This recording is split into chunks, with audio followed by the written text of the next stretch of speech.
everybody, and welcome to the Backbone Podcast, where common sense still makes sense in a world that is sick and getting sicker. As you can tell by the banner here, we are going to do some election coverage from last night in New York City. Now, if there's a place in America, I don't want to say in the world, there are some sick places around the world, but if there's a place where things are sick and getting sicker, and every day just getting sicker and sicker and sicker, outside of the Western Seaboard, where you have a place like California, which is Candyland of madness, New York City is a place that I was born in, I grew up in, a place that I love and hate at the same time, a place that I had some incredible times in. There was a time where you could not ever have a boring life in New York. There was something to do every day, and it didn't matter if you were 5 years old or 50 years old. There was somewhere always to go, whether it would be a park, a zoo, uh, a museum, if you were into that. I mean, just anything. I mean, as this time of year, as a little boy, I practically lived at Yankee Stadium. And then when I grew up, I practically lived in the nightclubs and the bars and the incredible social atmosphere before, of course, social media destroyed everything. Now, New York City, when I was growing up, was also a very dangerous place. In 1989, when New York City had a 4-year hurricane by the name of David Dinkins, who was one of the most incompetent people you'd ever see in your life. There was a report by the FBI that the New York Times came out with, I think it was around 1990, 1991, that stated that at 5 o'clock in the afternoon, if you were a woman walking in Central Park, there was a 50-50 chance you would be assaulted, raped, robbed, or sexually abused in some way. 50%. Now, of course, Rudolph Giuliani came a couple of years later and changed everything around. Times Square was a cesspool. It was basically Sodom and Gomorrah until Giuliani did a whole 360 on it and turned it into a plastic corporate place. But before, you used to have this peep shows and the strip joints, and you could buy your fake IDs down there. It was, if you were a teenager and you knew your way around, it was great. Then, Rudy came in and he changed it all around, and it was for the better. It made the city just came alive. At the same time, the Yankees were great. The Knicks and Rangers in 1994, of course, had their run deep into June. And it just seemed like there were concerts all the time. I mean, seeing the Allman Brothers at the Beacon Theater was incredible. In March, they would do 10, 15 shows. You could see anybody you wanted at Madison Square Garden. You could see anybody you wanted at Radio City Music Hall or the Felt Forum or the Bowery Ballroom. It was amazing. And the nightclubs were just insane. The Limelight, the Tunnel, the China Club, Palladium. And that's just Manhattan I'm talking about. I mean, there were some incredible places in Brooklyn, Queens, the Bronx, even Staten Island, which really isn't part of New York. It's its own little world. But last night, and over the past, I would say 20 years, New York has been spiraling out of control with a cancer of not the Democrat Party, not even liberalism, not even progressivism. They have spiraled out of control on this lunacy of social communist order. And last night, a 33-year-old communist, socialist communist, born in Uganda to Indian parents, who came to this country at the age of, I think he was 7 years old. So he arrived here in about 1998, 1999. His name is Zohran Mamdani. He is a New York State Assemblyman from the 36th District of Queens since 2001. He became a citizen of this country in 2018. He lived in Uganda and in South Africa for most of his life. He went to the Bronx High School of Science. It used to be a great school, but now they take anybody, really. And he earned a bachelor's degree in something called, and excuse me for chuckling, something called Africana Studies from Bowdoin College, wherever the hell that is. His first job was a housing counselor for hip hop musicians before entering politics. And he became, as we said, state assemblyman in 2020. He was also a foreclosure prevention lawyer in Queens for many years. He says that this is what prompted him to get into politics. His political affiliations are the Working Families Party, the Democrat Socialist Parties of America, and he makes zero doubt in anybody's mind that he is all about supporting Islam and the Muslim faith. He would become the first, if he were to be elected mayor in November. Now, he won the primary last night over Andrew Cuomo, the Cuomo dynasty is finished. But he won the primary last night. Now, the primary elections in New York are a little different. Right now, what they do is they have something called the first stage of voting, and then they will finalize the voting on July the 1st.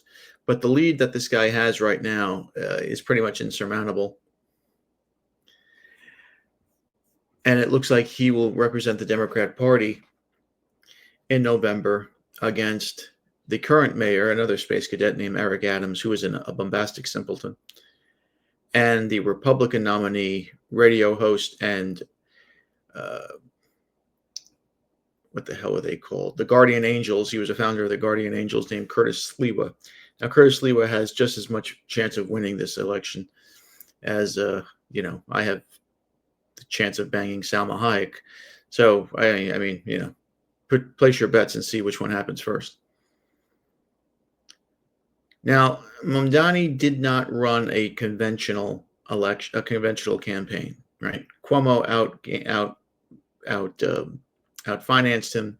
He flooded the airwaves with all this anti-socialist Democrat policies that Mamdani is not ashamed to share. And Mamdani didn't have anywhere near this amount of political pull. He didn't have the name. He didn't have the experience. He's only 33 years old. He's only been in politics for 5 years. So Mamdani relied on introducing himself to voters by flooding social media consistently. And he did it with positive, humorous content that showcased his personality, mixed in with his crazy positions.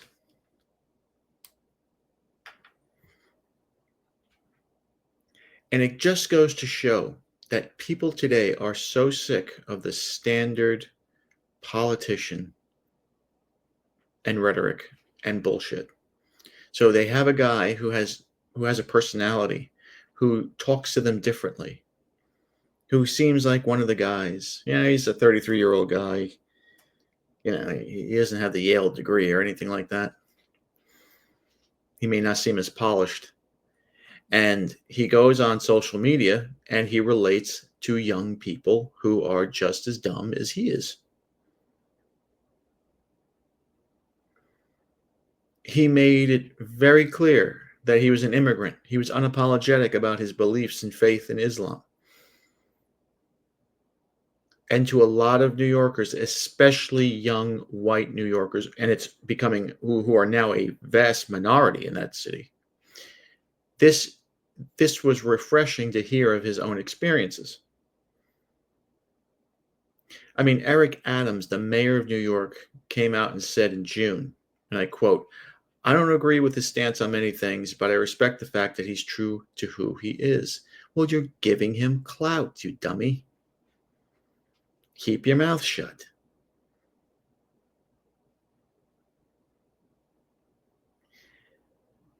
Now, after Mamdani's win last night, and I was watching it right after I finished my podcast about Trump and the ceasefire and all that. Adams, sensing that this guy may be a bigger threat than he thought, called Mamdani a snake oil salesman, and I quote, "Mamdani had laser focus. His whole campaign in November will deal with the cost of living issues in New York, which are outrageous. If you know anything about New York, you know that in not even a one bedroom, but a studio apartment the size of a jail cell can run you $4,000. It's absolutely ridiculous over there. And this is the issue that is going to make New Yorkers who are struggling to buy milk, who are legitimate people who are working, who don't want to leave the city, but are almost at their wits' end. Do you know that a study came out that if you live in New York City right now and you make $100,000 a year, you are at the poverty line? That is insane.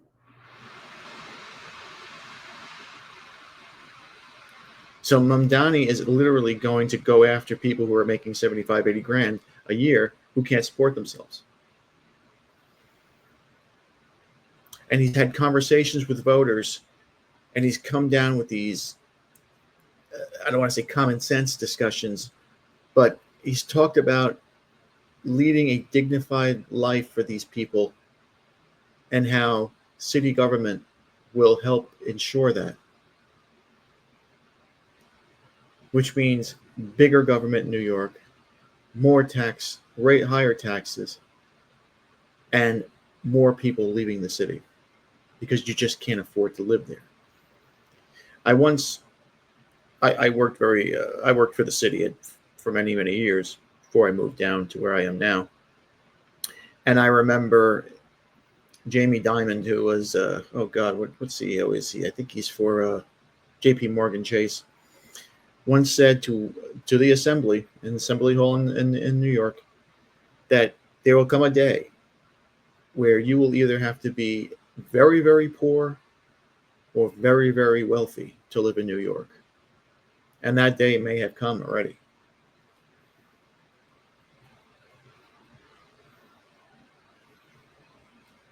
Because the typical politician who says we're going to have a brighter future if we do this, this, and that doesn't resonate with people anymore. They want to hear what you're going to do for them now, not 4 years from now. Not, hey, vote for me and I'll fight for you. No. They don't want you to fight for them anymore. They want you to change things. They want results now. This is what this generation, millennials and Gen Zs, are like. They want change now. And when you have these guys who look different, who sound different, who come from different parts of the world, who say that they're going to do things, they're going to bring in a new socialist, democrat, communist, fascist government that's going to pay for everything for you. These people who are basically struggling, working 3 jobs just to pay their rent, are going to fall for it. Now, as you see this map here, Cuomo got killed in Brooklyn. I mean, Brooklyn literally whacked this guy. Mamdani's highest voter turnout was in the districts of Fort Greene, Clint Hill, Bed-Stuy, and Crown Heights, which is shocking to me that Crown Heights came out and voted for him because Crown Heights is mostly Jewish. He gained more than 20,000 votes to Cuomo's 5,500, and that killed him. That killed Cuomo. Now, these, of course, are unofficial results from this first round of ranked choice votes. As we said, the tabulations will take place on the July the 1st, and that's where the official results will be announced. But the nearby districts of Brooklyn Heights, Boerum Hill, Carroll Gardens, this was his second most powerful draw, where he got 19,000 votes to Cuomo's 6,900.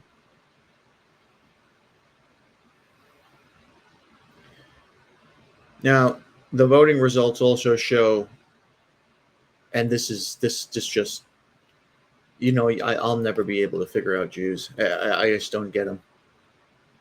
But Mamdani was a vocal, that's to say the least, critic of Israel. I mean, he was vocal. And Cuomo was a diehard Israel cuck. Well, even though he repeatedly had to swat away accusations, I should say, of anti-Semitism, he ran away. Mamdani ran away with the unexpected Jewish vote. The Jews, who are the greatest target of Muslims around the world, the Jews who are surrounded in Israel by these Muslim countries who want to destroy them,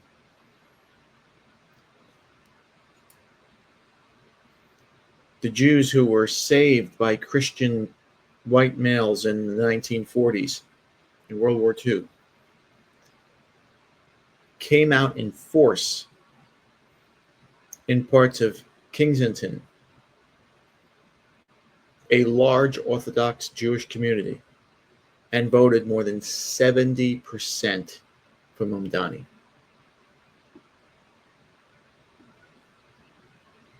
That's incredible. Woodside, Queens overwhelmingly went for Mamdani with more than 65% of the vote, as well as Chinatown in Manhattan.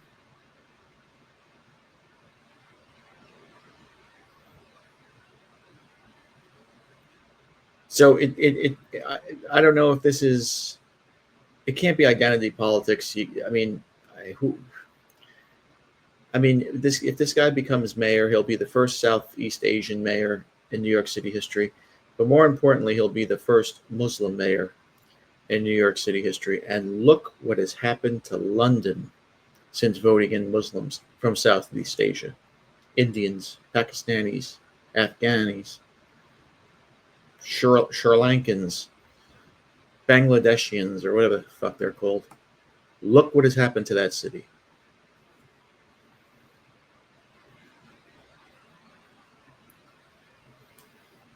Now, of course, Mamdani is going to play to the hearts and minds and souls of, or if they have any, of the New York City yuppie loser, because his campaign was based solely on affordable housing, lowering the cost of living, raising the taxes enormously on big corporations and the wealthiest 1% of New Yorkers. And he's also offering free public transportation. So you will never have to pay for a bus or a train again under this guy. Now, I don't understand. I don't know who pays the bus drivers and the MTA and those guys, but we'll see. But New York City right now, I believe on average, has a tax rate of 54%. So that means that if you go to work every day, at the end of the week when you get your paycheck, you're coming home with about 46% of your money. And it's already an enormously expensive place. What's the point of living there? And these big corporations, they don't give a shit. they're not gonna pay they're not gonna pay this stuff. They're gonna pick up their shit and they're gonna leave New York. And these wealthy New Yorkers, they're either gonna find loopholes in these tax bracket things, or they're just gonna leave too. And New York will go back to the way it was in the 1970s, where you could not walk in the streets without carrying a knife or a gun with you. Because this guy, he just doesn't want to defund the police or the firemen or EMT. He wants to cut back on days that they work. He made a crazy statement about a month ago saying that police officers shouldn't work 5 days a week. They should only work four, and they have to take pay cuts. He is all about not just defunding police, but slashing New York City's budgets. Now, New York City, and he's also looking into getting rid of life pensions and eliminating COLA, which COLA is an acronym for cost of living adjustments. Which, in a way, I agree with. You can't have these people, living 40 years in retirement just collecting a check from the taxpayers of New York. It's ridiculous. But this guy is looking to slash all funding for these necessary metropolitan jobs. Now, New York is in deep trouble because it's in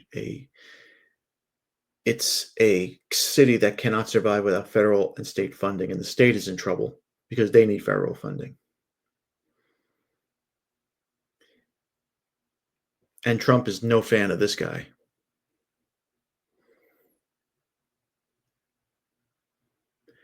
And as I said, he started his career working with the poor, working in the foreclosure prevention housing departments in Queens as a counselor. I remember those departments. Those people are almost as bad as the ACLU. Now, Mamdani is a married man, and he would be the first New York City mayor to have met his wife on a dating app.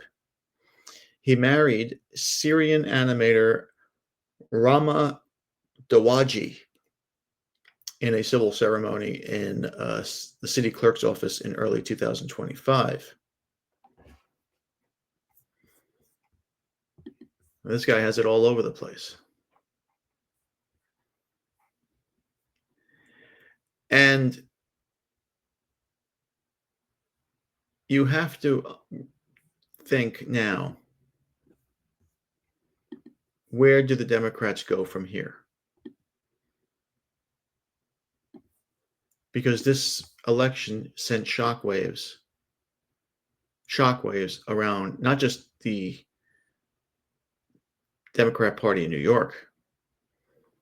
It sent shockwaves all over the Democrat Party across the country.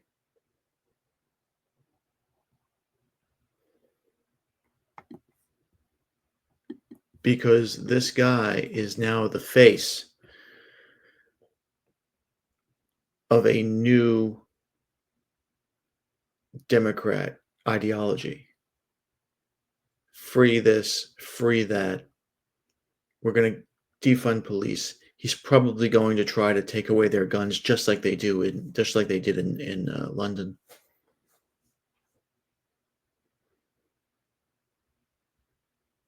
And this now has been seen as a referendum on the Democrat Party.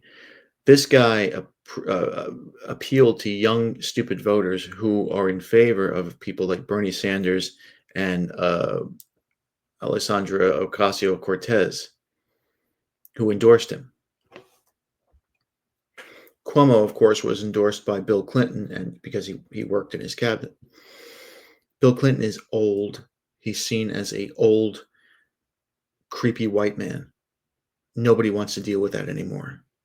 They want to move away from that. And they, even though Bernie Sanders is an old creepy white man, but AOC is seen as this fresh face. Doesn't matter how stupid she is. She's seen as a change in direction for the Democrat Party because hard fought primaries is what has divided the Democrat Party nationally. And when a young, inexperienced socialist running on a hopeful message of, with the backing of Sanders and Cortez, defeating a 67-year-old, three-term former New York governor, backed by Bill Clinton and his entire cabinet, it goes to show that the old ways of doing things for the Democrats is over. This was a referendum on how the Democrats should counter the White House. New Yorkers lined up in droves during the 9 days of early voting. That's insane. Many of them matching the profile of the prototypical Mamdani supporter, young, white, and in gentrified areas of the city. And when I tell you that these white kids who are in their 18 to 25 are, they are the, I always say white women are the cancer of of Western civilization. I think it is now the Gen Z, the 18 to 25-year-old. They vote in guilt. They won't vote for somebody on their beliefs, on their policies. They will vote for somebody because they want to see the first Muslim mayor, or they feel guilty that if they don't vote for him, they'll feel like a racist. Now, if Tuesday night results hold, there is going to be a new voice focused on affordability over the party elder who leaned into his prior experience in fighting with Trump and promised to restore order to Adams's chaotic city hall. This guy is relentless on focusing on affordability. He's pledging to freeze rent on more than 1 million regulated apartments, and he's going to push for tax increases on rich to fund free buses and create city-owned grocery stores. Social media savvy people have stated that this guy worked social media better than anyone they've seen. Maybe even better than Trump, on a smaller level, of course. Because this guy got a devoted following, and he was able to round up an incredible number of volunteers. Some say the number was over 50,000. Can you imagine having 50,000 volunteers knocking on doors, handing out pamphlets, speaking your message on the street, and they're young and they're energetic and they're white?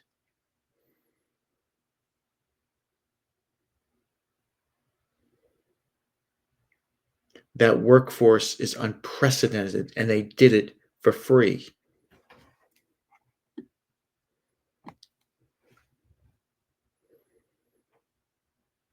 Now, the two trends that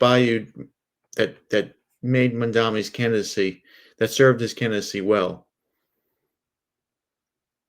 was the turnout. Turnout was up about 5% compared to 2021. And the state lawmaker not only achieved his base, but he won sections of a city that typically don't break for Democrat socialists.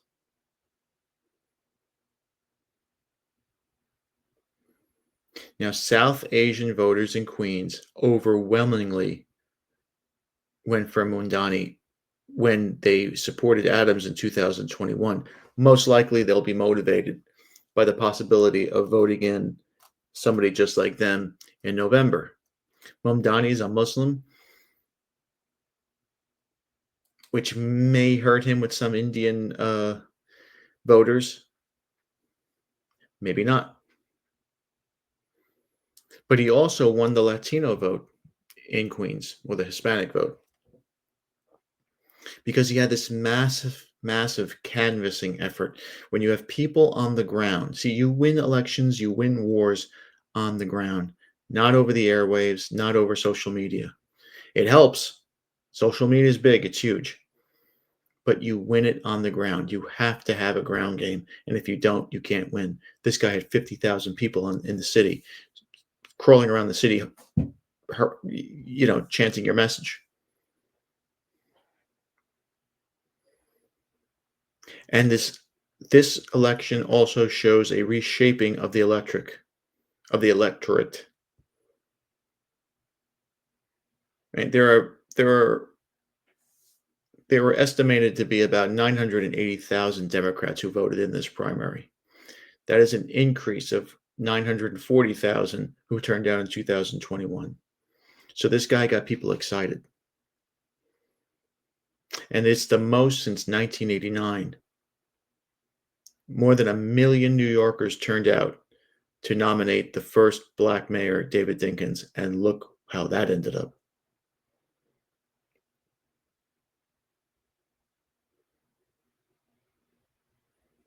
And the New York Times has reported recently that the black population in New York City is eroding. It's not there anymore.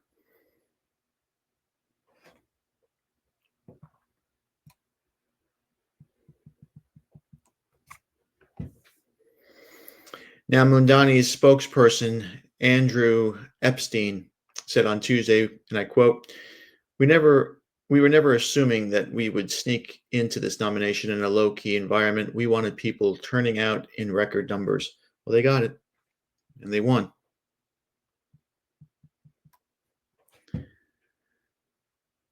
Now, New York City is by far a Democrat city, unfortunately.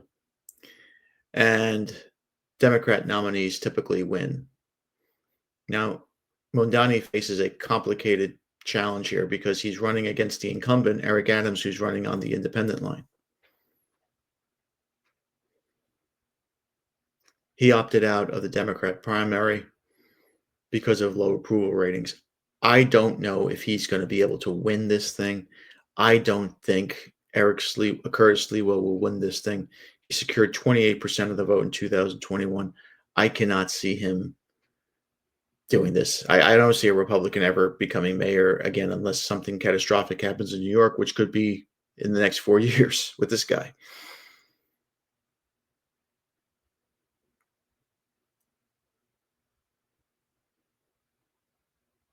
Now, for Cuomo, it isn't over yet because he has, within the rules of the New York board election process, he secured an independent line in the general election. So he can still run for mayor if he wants to.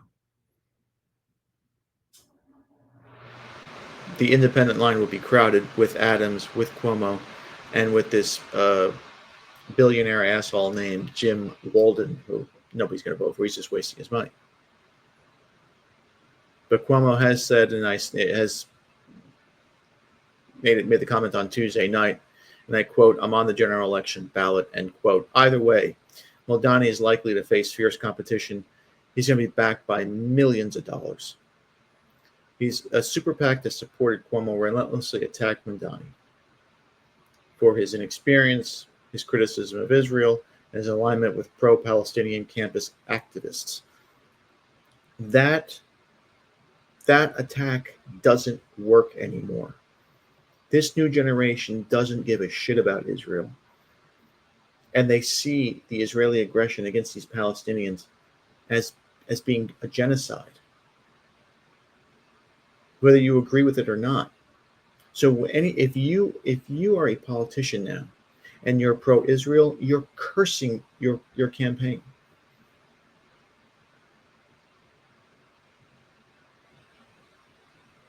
You are cursing your campaign if you mention that little slither of desert.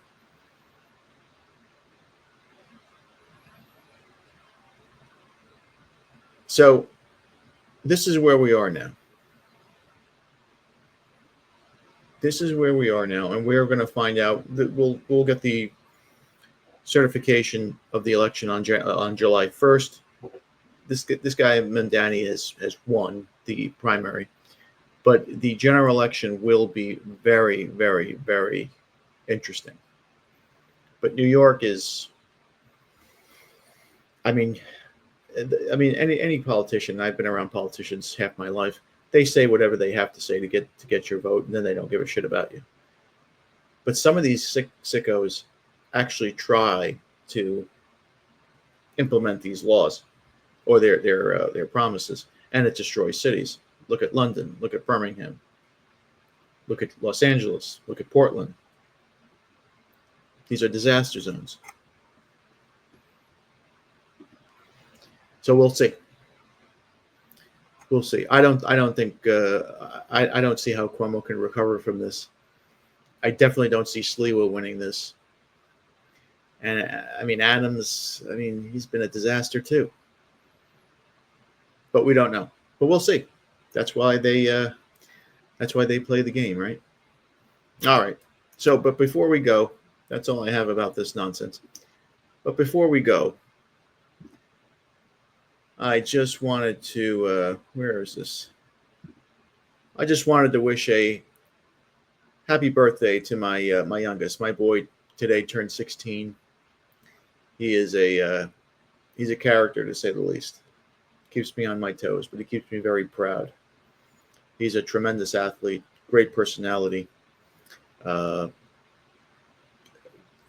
extremely good-looking kid, put together like a Greek god. And the thing about living in a small town, and when I go to these games, or I go to his wrestling matches, or his track meets, or his baseball games, people don't even know my name, but they do know that I'm Dominic's dad. And they'll say, "Hey, man, your kid's awesome," or "Great job," give me a pat on the back. And I had nothing to do with it. All I did was not pull out. But happy birthday to him. You made this kid from the Bronx very, very proud, as your sisters have. All right. That's all we have for tonight. I wanted to get away from the Trumper stuff and to talk about my former hometown, my former stomping grounds. And God, pray for them.